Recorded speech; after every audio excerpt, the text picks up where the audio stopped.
setiap orang yang berkunjung memang mempercayai juga ada penglihatan, yaitu gajah yang sedang ditunggangi oleh sang raja. Itu ya, banyak yang percaya dengan mitos tersebut. Apabila para pengunjung yang datang ke sini mencocokkan dengan jejak kaki sang raja, itu ya segala hajat atau keinginan bisa dikabulkan.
Halo Sobat Santuy, berjumpa lagi dengan kita tim Hunter Santuy. Nah, saat ini aku dan tim ini udah berada di Kampung Morajaya, Desa Ciaruten Ilir, Kecamatan Cibung Bulang, Kabupaten Bogor.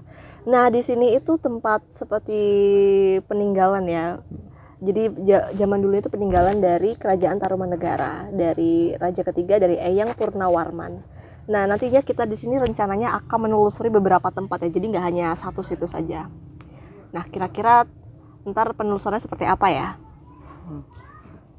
Jika ada tempat yang kalian pengen request atau yang kita pengen kunjungi gitu, bisa tulis di komentar aja ya. Betul. Dan juga jangan lupa untuk klik tombol subscribe dan klik lonceng buat nantikan kelanjutan dari kita.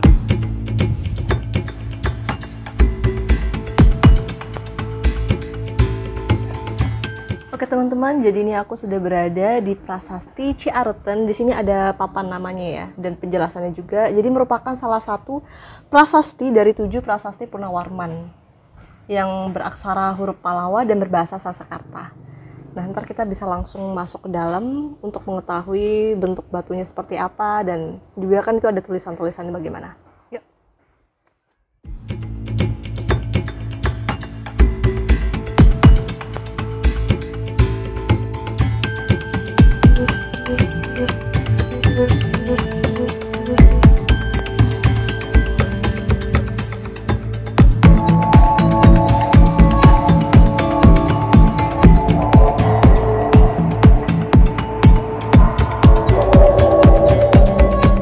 Sobat Santuy, nah saat ini aku udah berada di depan Prasasti Ciaruten ya. Nah, di samping saya ini ada narasumber kita dari juru peliharanya dari prasasti ini. Boleh diperkenalkan Bapak? Nama Bapak siapa? Baik, nama saya Pak Ugan Sugandi. Pak Ugan Sugandi. Nah, Bapak ini udah berapa lama menjadi juru pelihara di sini? Menjadi juru pelihara di kawasan situs Ciaruten memang mulai tahun 1987. Tahun 1987. Nah, di situ memang belum penetapan ya sebagai juru pelihara. Iya. Setelah itu tahun 95 memang ada penetapan keluar SK dari kementerian. Sebelum dipindahkan ke sini memang yang mengurus itu orang tua saya. Oh. Nah, saya sebagai generasi ketiga mengurus tentang prasasti-prasasti yang berada di wilayah Desa Ciaruten ini. Berarti ini kan ditemukannya prasasti ini tuh sekitar tahun berapa nih Bapak? Mungkin bisa diceritakan? Kalau ditemukannya prasasti Ciaruten ini memang awal ditemukan di tepi sungai. Masyarakat yang menemukan pada saat itu, kemudian yang melaporkan ke lembaga kepurbakalaan yaitu orang Belanda yang namanya N.W. Hopperman tahun 1863. Itu kondisinya udah ada di sini apa belum? Masih di bawah. Masih di bawah. Masih di bawah. Jadi waktu dipindahkan ke sini tuh sekitar kapan, Bapak? Dipindahkan ke sini tahun 1981. 81 ya. Dan ini kan kalau dilihat kan besar ya, Bapak ya. Ini dulu pindahkannya ini pakai apa, Bapak? Memindahkan Prasasti Ciaruten itu dengan menggunakan takel. Takel. Takel itu ada 3 rangkaian alat ya, tali seling, kemudian katrol dan rantai. Jadi disatukan kemudian dilakukan secara manual, yaitu oleh tenaga manusia. Masyarakat sini dilibatkan, kemudian sebagai tenaga ahlinya itu dari UI dan UGM waktu itu. Memakan waktu berapa lama itu, Bapak? Sekitar 2 bulan. 2 bulan ya. Dari mulai proses pemasangan alat, kemudian dilakukan penarikan, sekitar 2 bulan selesai pengangkatan Prasasti Ciaruten ini. Dulu waktu masih di sungai ada di atas, jadi kita kalau naik bisa berdiri tegak di atas batu. Oh ini ya, Bapak ya? Ini lokasi awalnya. Lokasi awal seperti ini bisa digambarkan. Ini sungai apa, Bapak? Ini Sungai Ciaruten. Kemudian di ujung lukisan itu pertemuan dengan Sungai Cisadane yang sekarang dibuat rawayan atau jembatan gantung. Jembatan gantung itu dibuat ya, memang di wilayah Kampung Muara ini banyak aset ya, jadi sebagai transportasi ya untuk menuju ke kawasan situs Ciaruten. Berarti ini dulunya nih kan kalau digambarin kayak ketanam ya, Bapak? Enggak ketanam. Sebetulnya di sini ada batu besar seperti kita lihat bentuk yang aslinya. Ini kan ada lengkukannya. Ini di sini dulunya ada batu besar sebagai penahan prasasti ini. Jadi makanya posisinya begini berdiri dulu. Karena ini disesuaikan dengan landasan. Berarti sebetulnya posisinya dulu ditemukan juga sama seperti ini ya? Sama seperti ini yang ada di lukisan. Kalau ini udah beda, ada kemiringan. Jadi jejaknya pun miring di sini. Jadi waktu aslinya mah jadi ini ada batu besar. Nah, makanya jadi posisi ini begini. Pak, ini kan Prasasti Ciaruten ini kan masih peninggalan dari Kerajaan Tarumanegara ya, Bapak? Dari Raja ketiga Purnawarman. Dan ini tuh apa ya, Bapak mungkin? Nah, Prasasti Ciaruten ini merupakan di antara 7 prasasti yang ditemukan. Ini merupakan prasasti pertama ya, yang dibuat pada masa kejayaan Purnawarman. Prasasti ini menceritakan tentang kegagahan. Nah, yang menjadi gaya yang khas tentang Prasasti Taruma semua menggunakan aksara seperti ini atau yang disebut aksara Palawa. Di sini disebutkan ini jejak 2 kaki seperti kaki Dewa Wisnu. Ialah kaki yang mulia, Sang Purnawarman sebagai raja yang gagah berani di dunia. Di situ disebutkan memang sebagai penguasa, raja yang gagah. Karena memang Purnawarman sebagai raja yang agung pada masa berdirinya Kerajaan Tarumanegara. Pada saat itu ada 12 raja yang diagungkan cuma nama Purnawarman di setiap prasasti-prasasti yang ditemukan. Dan ini kan kalau dilihat ini beda Bapak, yang ini kan tulisannya kan katanya ini huruf Palawa ya. Kalau yang di sini kayaknya agak beda ya bentuknya. Beda. Ini merupakan huruf ikal. Nah, sebagaimana kita membuat suatu dokumen itu pasti ada akhiran. Ini merupakan akhiran stempel atau yang merupakan diduga ini sebagai nama yang dibentuk sebagai tanda tangan. Ini tanda tangan Purnawarman gitu. Iya. Oh, dan ini tuh apa namanya jejak kakinya beliau. Ini kayak dibentuk dicetak gitu apa gimana nih Bapak? Ya, kalau dilihat bentuk ya, ini mungkin ini bukan pahatan. Memang 2 versi mengenai tentang jejak kaki. Ada orang yang mempercaya karena bahwa orang tersebut mempunyai kegagahan ya dengan kebersihan hati, ya yang akhirnya dia menginjakan kaki bahwa disinilah dia dulu bertempat tinggal atau bermukim di wilayah sini. Nah, ini sebagai tanda pertamanya. Kemudian memang kalau menurut para arkeolog ya, ini merupakan kaki raja ditempelkan ke batu, kemudian dilakukan pemahatan atau tetahan. Tapi kalau kita lihat, ini sama sekali tidak kelihatan bentuk pahatannya. Iya, kayak bentuk kaki. Karena halus. Benar. Dan juga alat-alat yang ditemukan pada saat itu hanya baru mengenal sistem teknologi. Batunya ini kan waktu dulu di awal ditemukan tuh apakah besar, apakah memang utuh seperti ini apa gimana? Soalnya ini kayak ada patahan gitu loh Bapak. Ya, jadi memang bentuk prasasti ini semenjak ditemukan ya memang tidak berubah ya, yang namanya besar kecilnya memang dari semenjak ditemukan ya tidak ada perubahan bentuknya seperti ini ya. Kalau yang ada gompalan ini memang terjadi waktu di sungai. Sebelum diangkat pun sudah ada bongkahan seperti ini ya. Oke. Terus Bapak nih ada yang menarik nih Bapak. Saya kan katanya mendengar di katanya ada mitosnya nih. Mitosnya katanya kalau misalnya ada orang yang kakinya tuh sesuai dengan yang di sini katanya merupakan keturunan kerajaan tersebut gitu. Apa memang benar gitu? Ya baik. Katanya memang mitosnya. Yang namanya mitos itu ya selalu berkembang di masyarakat terkait dengan situs-situs karena situs itu atau peninggalan ini dianggap sebagai benda sakral atau tempat yang sakral. Ya, jadi memang banyak yang percaya dengan mitos tersebut apabila para pengunjung yang datang ke sini mencocokkan dengan jejak kaki sang raja itu ya segala hajat atau keinginan bisa dikabulkan. Padahal kita sebagai manusia ya tetap harus berikhtiar. Benar-benar. Itu mitos yang berkembang. Itu memang masyarakat atau pengunjung yang ingin menginjakan kaki di sini memang dulu banyak ya. Tapi sekarang terkait dengan undang-undang itu tidak diperbolehkan. Nah, biasanya nih Bapak orang-orang yang kesini itu yang datang itu berarti banyak ya Bapak, nggak hanya dari misalnya mungkin dari luar kota atau mungkin dari Bogor sendiri. Nah, yang paling jauh nih Bapak yang pernah berkunjung ke sini itu dari mana? Kalau yang dari jauh ya mancanegara. Minggu kemarin pun ada dari Amsterdam, turis asing. Dia berkunjung ke sini untuk mempelajari situs ini atau bagaimana? Selain mempelajari, membuktikan, melihat langsung bahwa benar adanya prasasti ini yang dituliskan oleh orang Belanda itu sebagai bukti. Jadi dia bukan hanya teori belajar di wilayahnya, jadi langsung ingin membuktikan. Jadi selain belajar yang namanya wisata sejarah juga dan juga mereka-mereka yang datang dari luar itu sekaligus membuktikan. Biasanya ini Bapak orang-orang yang berkunjung ke sini nih ada jam-jam tertentu nggak sih Bapak? Atau memang ini dibukanya 24 jam apa gimana? Ya, kalau aturan kerja itu kita memang dari jam 7.30 sampai jam 4 atau jam 5. Sampai jam 4 ya. Dan di sini bukanya setiap hari, Senin setiap sampai hari. Minggu. Senin sampai dari Minggu. Senin sampai Minggu. Sampai Minggu. Gitu. Jadi juru pelihara itu tidak mengenal libur. Oh, tidak mengenal libur. Nah, bahkan Sabtu Minggu itu kebanyakan pengunjung datangnya Sabtu Minggu. Sabtu Minggu. Pernah nggak sih Bapak kayak kan kadang biasa kalau sempat situs tuh biasa kan yang disakralkan nih Bapak.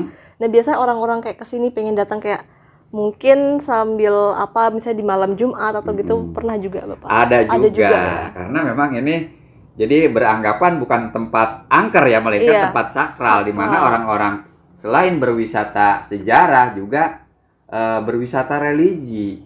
Tujuannya bukan untuk meminta kepada benda, melainkan mendoakan kepada leluhur nenek moyang kita yang dulu memang memperjuangkan Nusantara ini dan mendoakan sekaligus kepada orang yang melakukan atau sebagai pelaku sejarah. Ini karena waktu ya jadinya mulai pudar. Iya, karena faktor manusia juga kan ada faktor asam garam di tanah. Sebetulnya memang prasasti ini harus ditutup supaya tidak bisa dipegang gitu. Kalau ditutup berarti pakai kaca gitu? Pakai kaca, rencananya pakai kaca, jadi tetap kelihatan walaupun tidak bisa memegang langsung. Kan sebelumnya ada dua raja. Purnawarman itu merupakan raja ketiga. Peninggalan kerajaan Tarumanegara yang ada di wilayah Kabupaten Bogor itu 5 prasasti. Iya, Ciaruten, Kebon Kopi, Muara Cianten, Pasir Awi, dan Pasir Jambu. Itu ada di wilayah Kabupaten Bogor. Sedangkan yang 2 prasasti itu ditemukan di Jakarta, Prasasti Tugu, kemudian Cidangiang itu ada di Provinsi Banten. Itu masih berkaitan sama Tarumanegara? Berkaitan. Tapi yang nulisnya ini sepertinya ditulisnya oleh seorang empu ya? Iya. Ternyata dilihatinnya sosok empu. Jadi ada pendapat lain mengenai tentang tulisan ini memang tidak dibuat sembarangan. Ini merupakan bahasa mantra yang dipakai oleh orang-orang khusus. Iya. Abdi dalam kerajaan atau rajanya itu sendiri. Ini kan kalau misalnya yang waktu itu kita pernah berkunjung ke Prasasti Pasir Jambu, itu tuh saya kan juga pernah ke Prasasti Pasir Jambu tuh Bapak. Nah, waktu ke situ tuh juga kan masih peninggalannya Tarumanegara gitu kan. Purnawarman. Dan waktu dilihat dari tulisannya gitu, itu tuh juga dibikinnya oleh seorang empu gitu kan, waktu saya lihat juga. Cuma di prasasti itu, prasasti Jambu itu disebutkan bukan tentang kegagahan, melainkan tentang ketatanegaraan. Itu. Berarti memang zaman dulu tuh di Cidamiang itu dituliskan tentang visai atau pakaian raja. Oh, gitu. Jadi beda-beda. Cuma yang diagungkan ya Purnawarman itu sendiri. Purnawarman. Kalau di sini kan kegagahan. Ya, kegagahan. Yang di atas itu tentang keagungan, kejayaan. Kalau prasasti Pasir Awi memang tidak bisa diterjemahkan karena di situ dituliskan atau dibuatkan semacam pohon ranting itu sebagai penanda bahwa masyarakat atau manusia itu jangan sampai mengganggu hutan atau sungai karena itu untuk kebaikan umat manusia juga. Dari ini kan prasastinya ini kan salah satunya Bapak ya. Berarti di sekitar sini tuh masih ada banyak juga ya Bapak ya? Ya, jadi di sini memang ada 4 titik situs ya, Ciaruten, Kebon Kopi, Muara Cianten, dan Batu Dakon. Dan itu masih berkaitan dengan masa Tarumanegara gitu. Oke, nah nanti habis dari sini nanti kita coba telusuri 4 situs lagi Bapak ya, yang masih katanya masih ada kaitannya dengan Tarumanegara.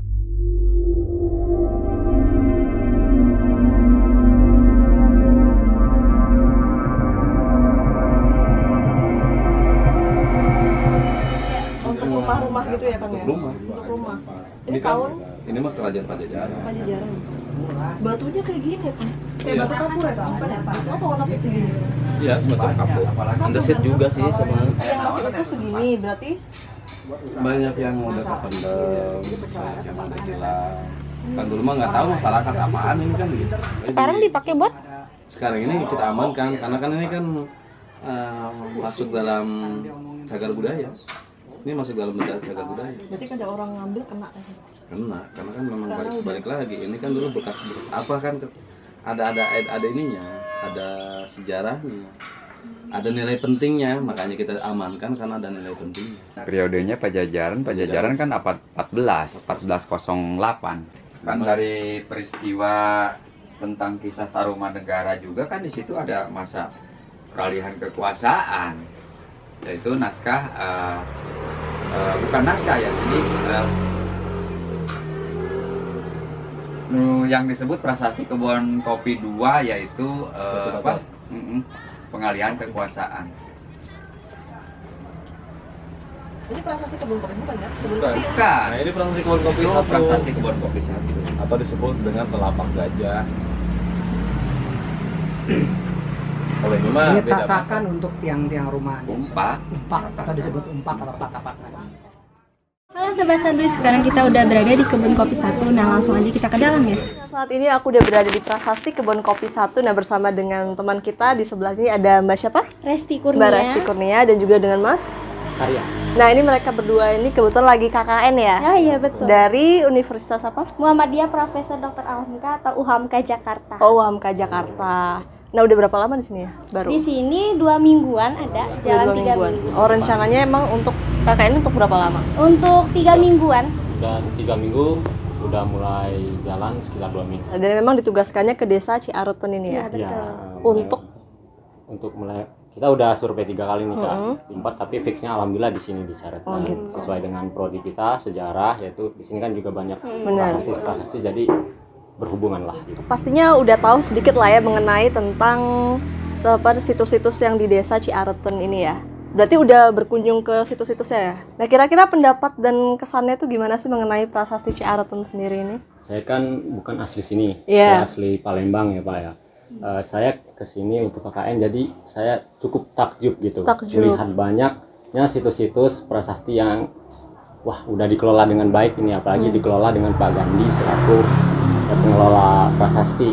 Ya kesan dan pesannya semoga aja dengan adanya prasasti ini bisa meningkatkan kesadaran sejarah. Untuk peninggalan situs bersejarah ini sangat penting dan sangat rawat sekali, apalagi kita sangat dibantu dan sangat diedukasi juga oleh warga di sini dan pemimpin di sini tentunya untuk melihat bagaimana sejarah atau sumbernya ini tuh sangat penting dan bagaimana cara kita mengajak atau ikut partisipasi agar kita bisa persuasif kepada masyarakat agar bisa lebih peduli dan penting lagi terhadap situs peninggalan sejarah. Kira-kira menurut kalian nih ada yang menarik nggak sih mungkin atau yang unik gitu dari prasasti di Desa Ciarutan ini? Semua prasasti menarik ya. Menarik.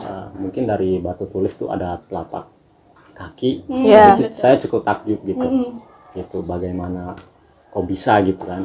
Prasasti Ciarutan ini sangat memiliki peran penting bahwa pernah juga menjadi peristirahatan presiden kita, salah satunya Presiden Soekarno, dan di sini pun prasasti banyak ya peninggalan dari beberapa kerajaan Pakuan Jajaran dan juga para negara tarumanegara. Kira-kira harapan apa sih khususnya nih untuk ini kan situs bersejarah lah ya. Untuk kedepannya mungkin apa? Harapannya untuk masyarakat tentunya Indonesia harus lebih aware lagi, peduli terhadap situs peninggalan sejarah karena akan sangat eksistensi keberadaan kita ketika kita melihat culture atau kebudayaan kita sendiri dan juga sejarahnya seperti itu. Jadi kita perlu melihat situs peninggalan sejarah yang bukan hanya tentang peninggalannya aja tapi bermakna dan juga ceritanya. Dari saya mungkin jangan lupakan sejarah. Benar. Kita merupakan Indonesia yang kaya akan sejarah. Kita masyarakat harus terus belajar sejarah dimanapun, kapanpun, karena sejarah itu penting. Asal usul kita dari sejarah, kita harus belajar sejarah. Makasih ya Mbak ya, sama Masnya juga terima kasih.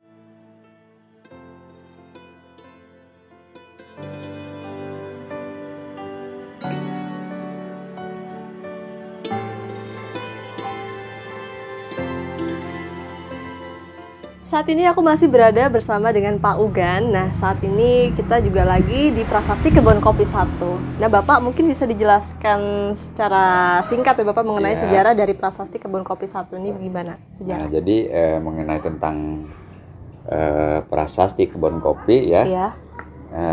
Disebut dengan nama Kebon Kopi itu latar belakang ditemukannya kawasan ini sedang dilakukan penebangan hutan tahun 1864, yaitu perkebunan milik orang Belanda yang bernama Van Motman. Di sini pun sama temuannya, ini merupakan periodisasinya masa Tarumanegara. Di sini kan ada jejak gajah, jejak kaki gajah yang merupakan atau menceritakan tentang kejayaan. Jadi Sang Raja Purnawarman itu pada masa menjadi Raja Taruma, yaitu bertunggangan gajah yang bernama Airawata. Ini kan Bapak dinamakan, kan dia Prasasti Kebun Kopi 1 karena memang dulunya kebun kopi Ya, gitu ini kawasan kan ya. kebun kopi awalnya. Dan tapak gajah. Ini tapak gajahnya ini emang seperti bentuknya tapak gajah ya Bapak? Iya, ya? ini bentuk tapak kaki gajah. Ini dia dicetak apa memang dari asli Ya, itu ini gimana? sama dengan Prasasti Ciarutan. Kalau ini mungkin mirip-mirip merupakan pahatan. Ya. Pahatan. Dan ini kan Bapak nih ada tulisannya nih Bapak. Ini tulisannya ini apa ya? Nah, tulisannya sama dengan Prasasti Ciarutan, yaitu beraksarakan Palawa. Di sini disebutkan Jaya Pisalasa Hastina Airawata Pibatidam Padan Payam. Jadi di sini nampak sepasang tapak kaki gajah yang seperti Airawata, yaitu gajah penguasa di negeri Taruma yang agung dalam dan bijaksana. Jadi yang bijaksana itu bukan hewan yang ditungganginya, melainkan orang yang menungganginya, yaitu Purnawarman. Purnawarman. Jadi posisi prasasti ini memang masih in situs semenjak ditemukan sampai sekarang, dibuatkan cungkup dan dipatenkan, masih berada di tempat semenjak ditemukan. Berarti dari dulu sampai sekarang tuh memang tempatnya di sini ya Di Bapak? sini, jadi masih in situs. Masih in situs. Dan waktu ditemukannya juga bentuknya Posisinya nih seperti ini. Oh, seperti ini. Seperti ini. Oh, jadi nggak ada yang dipotong nggak ada atau yang masih dirubah. utuh ya? Masih utuh seperti ini. Cuma memang dari pengaruh faktor alam ya. Jadi mulai agak pudar ya? mulai pudar. Pudar. Karena kan dulu memang belum ada pelindung. Pelindung. Dari faktor alam, manusia, ini sebagian tulisannya pun sudah hampir aus. Prasasti Kebun Kopi. Nah, selain Prasasti Kebun Kopi atau tapak gajah, di sini pun ditemukan beberapa objek, yaitu batu umpak, batu datar. Bahkan di kawasan ini pun waktu kita melakukan ekskavasi memang ada temuan struktur. Struktur itu kan merupakan bahwa wilayah ini mempunyai wilayah yang sangat penting untuk dijadikan sebagai pusat pemerintahan atau sebuah kompleks perkampungan. Jadi memang satu kawasan ini udah banyak ya Bapak, termasuk yang Batu itu. Cuman yang di luar tuh nggak dipagarin kayak gini ya? Ya mungkin belum. Nanti kedepannya pun kita harapkan memang di setiap titik objek atau yang benda cagar budaya itu memang harus diamankan dan dibuatkan cungkup seperti ini. Nih Bapak, kalau dari prasasti kebun kopi sendiri nih Bapak, kalau prasasti Ciarutun tadi kan ada mitosnya nih Bapak. Yeah. Kalau di kebun kopi ini sendiri apakah ada mitosnya juga? Ya mitos-mitosnya ya Cerita-cerita setiap dari orang masyarakat. yang berkunjung memang mempercayai juga ada penglihatan, yaitu gajah yang sedang ditunggangi oleh sang raja. Itu ya mitos-mitos yang berkembang dari para pengunjung. Nah, nih yang bikin penasaran nih Bapak, ini apakah termasuk apa gimana nih Bapak batu ini karena memang udah ada di kawasan ini termasuk objek. Cuma ini udah beda masa. Beda masa. Maksudnya Ini masa disebutnya zaman megalitik. Lebih tua dari zaman lebih tua. prasasti. Nah, untuk membuktikan nanti bisa kita lanjut yang disebut batu dakon, situs megalitik batu dakon. Nah, di sana ada objek-objek atau batuan-batuan yang masih berdiri tegak. Berarti ini memang dari awal udah di sini ya Udah Bapak di sini. ya? Sampai sini. Nggak dipindahin, nggak Enggak. apa. Oh, oke. Jadi yang itu situs megalitikum teman-teman. Dari zaman batu ya Bapak ya? Dari zaman batu. Zaman batu itu kan ada 3 periodisasi ya, zaman Paleolitik, Neolitik, Mesolitik sampai ke megalitik. Yang akhirnya masuklah masa klasik atau masa catatan sejarah. Termasuk Taruman Negara. Taruman Negara awal mula ya, tapi memang berdasarkan tinggalan arkeologis yang tersebar dan ditemukan, kemudian dilakukan penelitian. Taruman Negara yang merupakan posisi pertama awal berdiri di Nusantara ini, atau kerajaan yang berdiri pertama di Nusantara. Bapak nih Ajeng penasaran nih Bapak, untuk batu yang di situ mungkin bisa ke situ Pak ya? Ya, ayo. Oke, kita coba ke batu datar ya Bapak ya? Lihat batu Berkunjung datar. ke batu datar. Bapak ya. Ya. Nah, ini batu datar ini dari bentuk batuannya ini sepertinya dari zaman megalitikum ya Ya, Bapak? atau zaman prasejarah. Dinamakan batu datar karena emang bentuknya ya, datar. bentuknya datar. Tapi secara ilmu metafisika ini adalah merupakan portal. Portal itu dalam arti di mana benda ini untuk dipakai melakukan hubungan-hubungan dengan Sang Maha Kuasa gitu. Tempat penyembahan gitu Bapak? Bukan? Iya. Ya, penyembahan. Nah, jadi memang batuan ini dipakai oleh nenek moyang kita dari generasi ke generasi sebelum manusia mengenal tulisan sampai ke mengenal tulisan. Nah, Tuh. untuk yang ini Bapak ini kan kalau dilihat ini kayak ada yang apa ya masuk gitu. Ada yang lekukan. Lekukan ini apa ya? Kok unik ini Bapak? Ya, Kayak keunikannya bekas ini, apa ya? Jadi seseorang yang bertapa di sini sebelum naik dia melakukan deku kayak jadi ini bekas 2 lutut. 2 lutut. 2 lutut. Wow, tapi kalau bisa dibilang jaraknya Iya, orangnya tinggi besar. ya zaman dulu. Jadi jenis batuan ini memang pada zaman itu untuk melakukan tempat tirakat, kemudian generasi seterusnya dipakai seperti untuk penobatan raja-raja.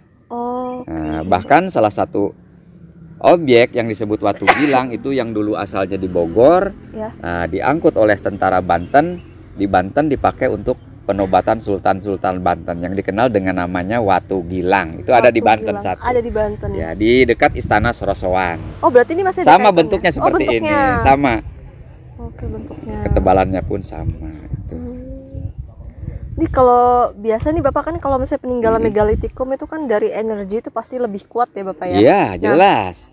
Ini pernah nggak sih Bapak kayak ada kejadian gitu misalnya nih kayak malam-malam mungkin pengunjung atau mungkin Bapak sendiri nih sebagai juru pelihara dari kayak pernah pengunjung. Kalau Bapak kan tinggal apa mengarahkan gitu. Iya, apa benar. aja tujuannya untuk melakukan meditasi. Ini kan sebuah medianya. Jadi waktu itu memang ada kejadian pengunjung melakukan meditasi, duduk bersila di sini 2 orang waktu itu, yang satunya lagi jatuh sendiri.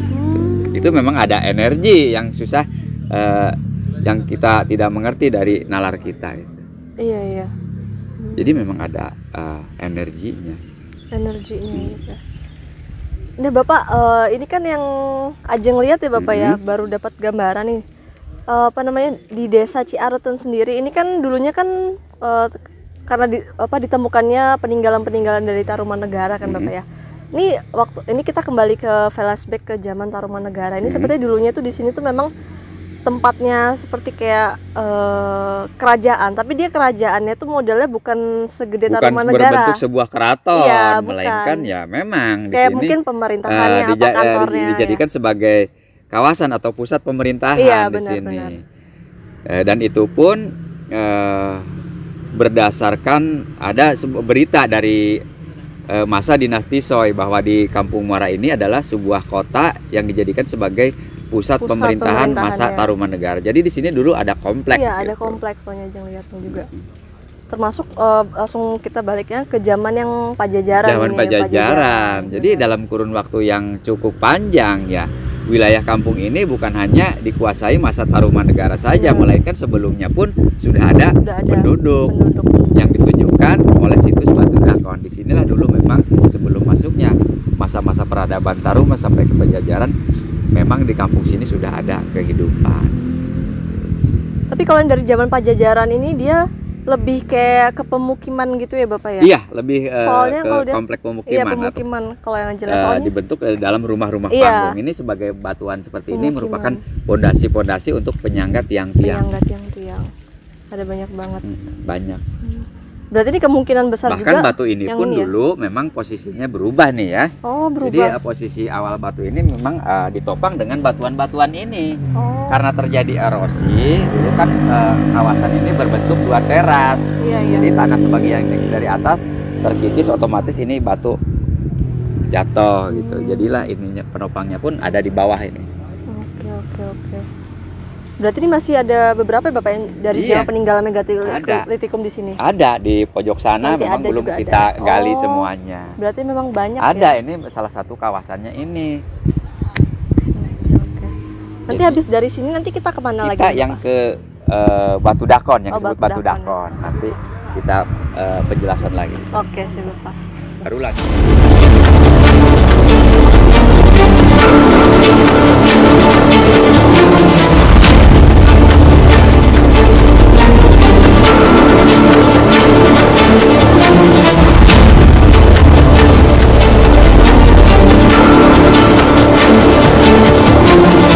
Ada sosok kayak laki-laki, badannya agak besar gitu. Dia pakai baju zaman kerajaan Pajajaran itu, dia di sini. Dari awal untuk menunjukkan ada